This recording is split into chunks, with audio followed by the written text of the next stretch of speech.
When your toddler pulls your hand toward the fridge instead of pointing, you probably think they know what they want. That's independence. But what you might not realize is that this tiny moment, this single gesture you see multiple times every day, can be one of the earliest signals that communication pathways in your child's brain aren't connecting the way they should. And here's what makes this so unsettling. You'd never know, because it doesn't look like a problem. It looks like personality. Most parents assume developmental delays announce themselves, that you'd see something dramatic, something unmistakable. But the truth? The earliest signs hide in plain sight. In meal times, in playtime, in the moments you're not even thinking about development at all. If you've ever had that nagging feeling, something's different, but you can't name it, you're not overthinking. You might be noticing something real. Today, I'm walking you through the 10 invisible patterns developmental specialists watch for, and most parents completely miss. Now, here's what most parents don't realize when they're watching for developmental concerns.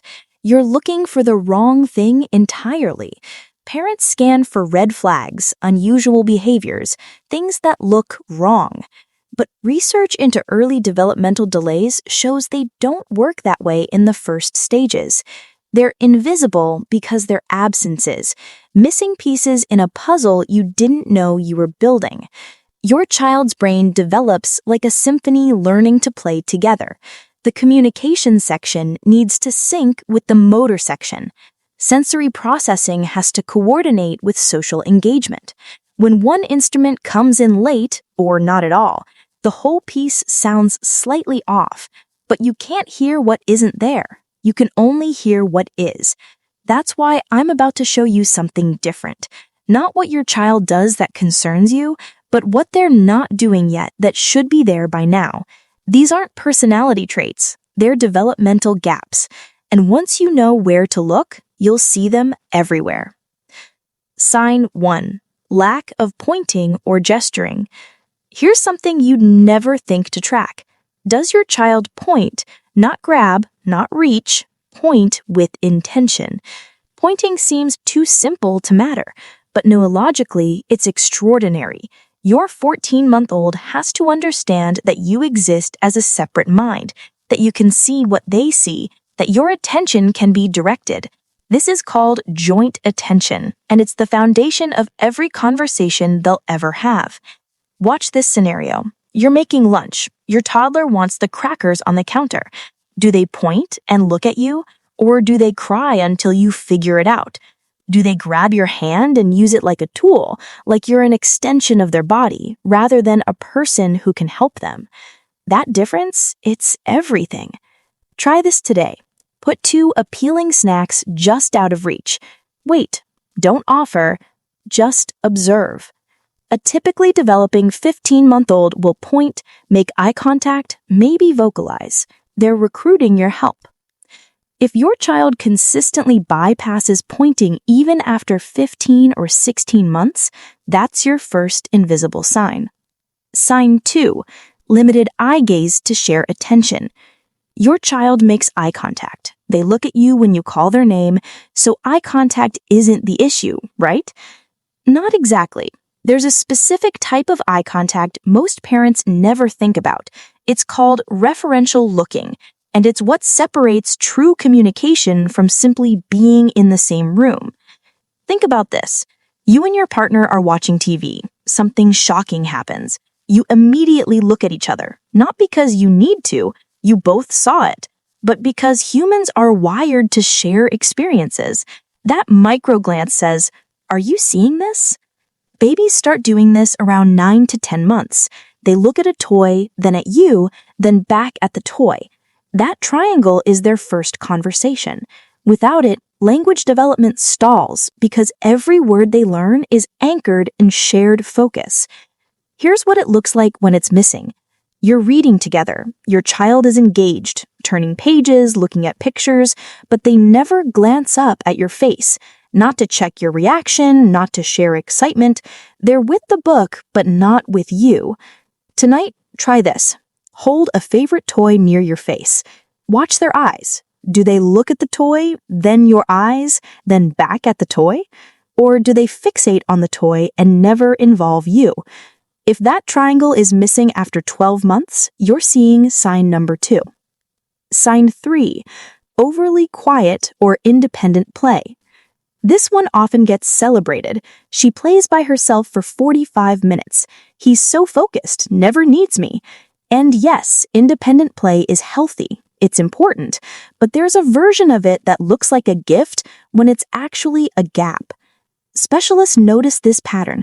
A child who can stack blocks for half an hour, focused, engaged, clearly bright, but never once looks up to share what they've made. No glance of pride, no checking whether you're watching, not once in 30 minutes. That's not deep focus. That's a missing social bridge. So here's the question. When your child plays alone, do they ever check in with you? A quick look, a smile, bringing you something to see? Or do they continue as if you're not there?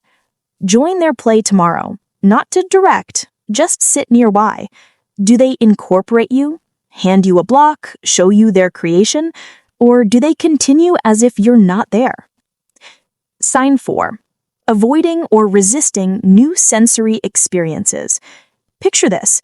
You're at a birthday party. There's a bounce house. Every kid is screaming with joy, throwing themselves into the chaos. Your child stands frozen at the entrance, hands over ears, or they're melting down because someone handed them a cupcake and now there's frosting on their fingers. You apologize. You make excuses. They're just sensitive. They've always been this way. Maybe, but consistent, intense avoidance of textures, sounds, or sensations can signal differences in how your child's brain processes sensory information. And sensory processing links deeply to motor development, language, and social engagement. Think about the ripple effect. If touching Play-Doh feels overwhelming, they won't explore it. If messy hands cause distress, they'll avoid activities that build fine motor skills. The avoidance isn't the problem, it's the barrier creating other problems. Watch for patterns this week. Offered 2 textures, smooth and rough. Do they explore both? Avoid one entirely? React with distress? One preference is personality. A pattern of avoidance is data. Sign 6. Limited imitation of sounds or movements. When you clap, does your child clap back? When you wave bye-bye, do they mirror it?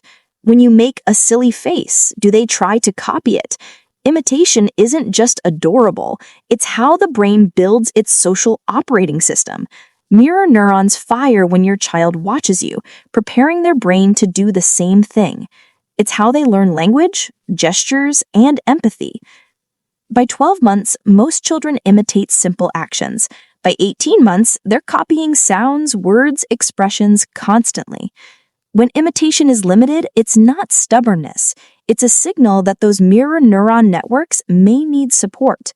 This week, try 3 things. Clap, wave, make an exaggerated, surprised face. Watch what happens. Do they mirror? Delay? Not at all? Sign 7. Difficulty transitioning between activities. She just doesn't like change. He's stubborn. Always has been. Parents say this constantly, and it feels like personality, even willfulness. But here's what's actually happening. Executive function and cognitive flexibility are still under construction. Shifting mental gears requires neural pathways still developing. When transitions trigger meltdowns every single time, bath to pajamas, play to dinner, screens off to anything else, that's not defiance. That's a developing brain struggling with flexibility. Yes, typical toddlers protest transitions. The difference is intensity and consistency. Typical toddlers recover within minutes. When flexibility is truly challenging, the emotional response is longer, harder to soothe, sometimes 15 to 20 minutes or more. Observe this. Give a 2-minute warning, then a 1-minute warning. Does it help at all, or does the meltdown happen no matter what? If warnings make no difference consistently, that's the pattern. Sign 8. Inconsistent response to their name. They hear me when they want to. Parents say this constantly. And yes, toddlers are selectively attentive. But here's the distinction. There's a difference between hearing your name but ignoring the request and not registering your name at all.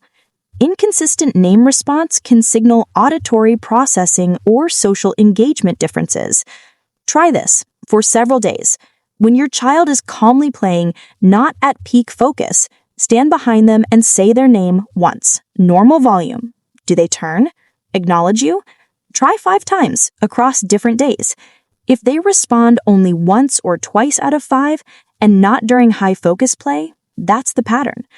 But one critical note. Before worrying about development, check their hearing. Fluid in the ears can mimic this sign perfectly. Sign 9. Delayed physical milestones paired with social differences. Parents track physical milestones,